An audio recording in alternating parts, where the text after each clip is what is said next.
अस्सलाम वालेकुम। आप देख रहे हैं डबल ए न्यूज़। मैं हूं अख्तर सिद्दीकी। आज हम बात करेंगे कि जस्टिस काजी फ़ायज़ ईसा की अहलिया और बच्चों को नोटिस मौसूल होने के बावजूद उन्होंने ये नोटिस वापस क्यों किए। उसके साथ साथ 7 जजेस के इस हुक्म पर अमल दरामद ना करने पर क्या FBI के ख़िलाफ़ तौहीन अदालत की कार्रवाई होगी या फिर जस्टिस काजी फ़ायज़ ईसा की अहलिया और उनके बच्चे इसकी लपेट में आएंगे। उसके साथ साथ ये 7 रोज़ में जो नोटिस जारी करने थे और मामलात आगे इसको जारी करना था और अब उसके पास स्पेसिफ़िक जो है वो नोटिस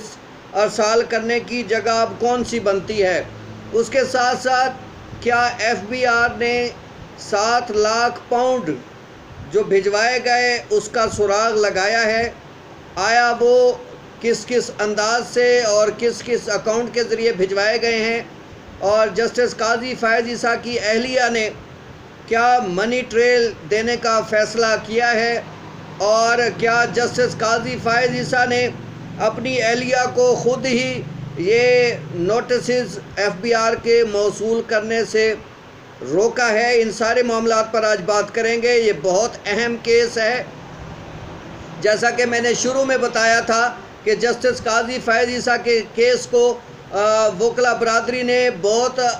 आम करार दिया था और समझा था कि ये चूँकि रेफरेंस उनके ख़िलाफ़ ख़त्म हो चुका है, अब मामला ख़त्म हो गया है। हालांकि ऐसा मामला नहीं बना, बल्कि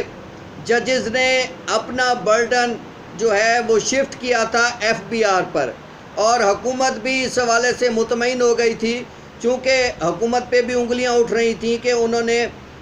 स्पेसिफ़िक फ़ोरम के ज़रिए जो है वो कार्रवाई करने का फ़ैसला नहीं किया और जो रिपोर्ट सदर को भिजवाई गई थी जिस पर ये रेफरेंस मुरतब हुआ था, उसको मुरतब करने वाला जो फ़ोरम था वो भी आईनी और कानूनी नहीं था। हुकूमत को भी एक तरफ से सेफ़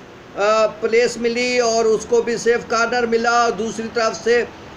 जजेस ने भी जो है वो अपना मामला शिफ्ट किया था FBI पर। अब FBI ने अपना मामला दोबारा शिफ्ट करते हुए मामला ये किया था कि उन्होंने नोटिस जारी किए थे जस्टिस काजी फ़ायज़ ईसा की अहलिया और उनके बच्चों को कि वो तशरीफ़ लाएँ और मनी ट्रेल जो है वो पेश करें। अब जस्टिस काजी फ़ायज़ ईसा की अहलिया ने जो है वो 7 लाख पाउंड के हवाले से वजाहत देनी है कि ये 7 लाख पाउंड जिसके हवाले से उन्होंने 3 ज़राए का ज़िक्र किया था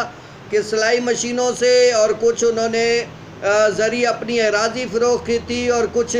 गालिबन बेटी या बेटे की तनख्वाहों से और या अपनी तनख्वाहों से कुछ इकट्ठे हुए थे। तो ये सारे पैसे जो 3 मुद्दात से इकट्ठे हुए थे, आया सिलाई मशीनें इतनी ज़्यादा थीं कि जिसके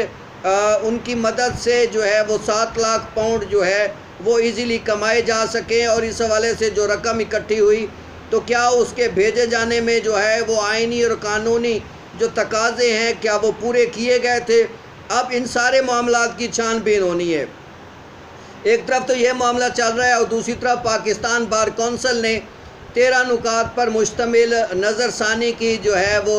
दरख्वास्त भी तैयार कर ली है, जो आइंदा हफ्ते या मुमकिन ये भी हो सकता है कि इसी रवां हफ्ते जो है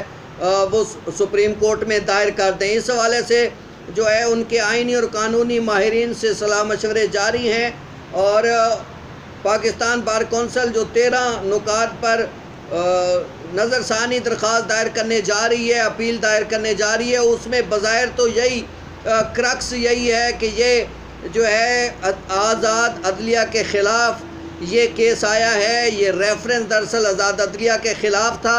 और रेफरेंस के ख़त्म होने के बाद बाकी तमाम चीज़ें भी ख़त्म हो जानी चाहिए थी। ये FBI वाला जो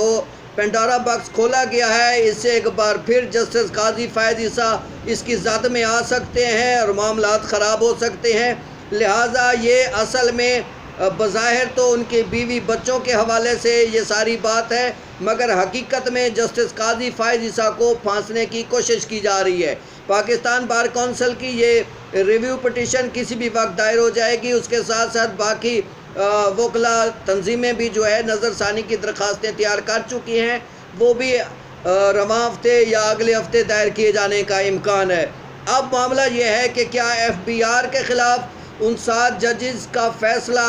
उस पर अमल दरामद ना होने और उस हवाले से मामलात जो हैं वो FBI के ख़िलाफ़ तौहीन अदालत बनेगी या हुकूमत के ख़िलाफ़ तौहीन अदालत बनेगी, या जस्टिस काजी फ़ायज़ ईसा की अहलिया और उन बच्चे इसकी ज़द में आएंगे। आइनी माहिरीन तो ये कहती हैं कि FBI ने नोटिस जारी करने के बाद अपनी ज़िम्मेदारी पूरी कर दी है और आगे जस्टिस काजी फ़ायज़ ईसा की अहलिया और उनके बच्चों का नोटिस मौसूल ना करना, वसूल ना करना, अब ये उनकी ज़िम्मेदारी थी, वो वसूल करते, उसका जवाब देते, मनी ट्रेल देते और ये मामला यूँ ठप हो जाता। मगर उन्होंने ये नोटिस वसूल ना करके इस मामले को और बढ़ावा दे दिया है और ये मामला अब मज़ीद आगे बढ़ेगा और इम्कान यही लग रहा है कि उनके बीवी और बच्चे जो है वो अगर मनी ट्रेल नहीं देते तो ज़ाहिर सी बात है फिर ये मामला बराह रास्त जस्टिस काजी फ़ायज़ ईसा के ख़िलाफ़ जाएगा और जस्टिस काजी फ़ायज़ ईसा को ही इसका जवाब देना पड़ेगा और फिर एक बार फिर जो है हुकूमत अपने मजबूत इस्तदलाल के साथ दोबारा सुप्रीम जुडिशल कौंसिल जाएगी कि जनाब आपके हुक्म के ख़िलाफ़ सुप्रीम कोर्ट गए थे जस्टिस काजी फ़ायज़ ईसा और सुप्रीम कोर्ट के हुक्म पे FBI ने ये सारा काम करना था। FBI ने नोटिस भेजे मगर जस्टिस काजी फ़ायज़ ईसा और उनकी अहलिया ने ये नोटिस वसूल नहीं किए हैं, जिसकी वजह से मामला ख़राब हुआ है और लग यही रहा है कि ख़ुद फाजिल जज जो हैं वो इस सारे मामले में रुकावट बन रहे हैं और अपना असर रसूख इस्तेमाल कर रहे हैं। इसी वजह से मामला लिंगर ऑन हो रहा है। इसलिए बज़ाहिर यही लग रहा है कि जस्टिस काजी फ़ायज़ ईसा का तर्ज़ अमल सुप्रीम जुडिशल कौंसिल और उनके आर्टिकल 209 के ज़ुमरे में आता है, लिहाजा उनके ख़िलाफ़ जो है मिसकंडक्ट की कार्रवाई की जाए। एक तरफ तो ये मामला है और दूसरी तरफ ये भी हो सकता है कि FBI ने जो नोटिस जारी किए थे वो अब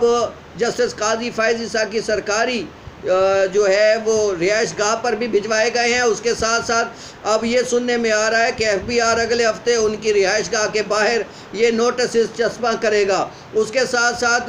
अपने फ़ॉरेन ऑफिस के ज़रिए और दीगर जो बाहर के अपने